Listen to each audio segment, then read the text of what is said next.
या संन्यासी भगवी लुगडी वासना न सोडी विषयाची.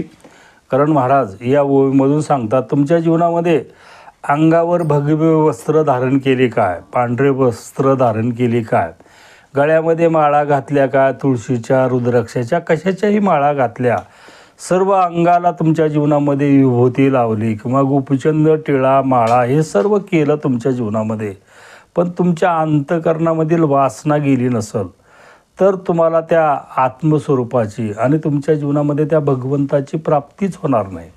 कारण मेन आपल्या जीवनामध्ये वासना आहे आणि म्हणून हे वासनेच्या मागं आपल्या जीवनामध्ये लागल्यानंतर आपण या जन्म मरणाच्या चक्रामध्ये अडकणार आहोत आणि हे वासनेमधून आपण कधीच आपल्या जीवनामध्ये सुटणार नाही. म्हणून कपड्याने तुमच्या जीवनामध्ये फरक पडत नाही, वासना काढून टाकावी लागते. हेच महाराज सांगतात. रामकृष्ण हरी.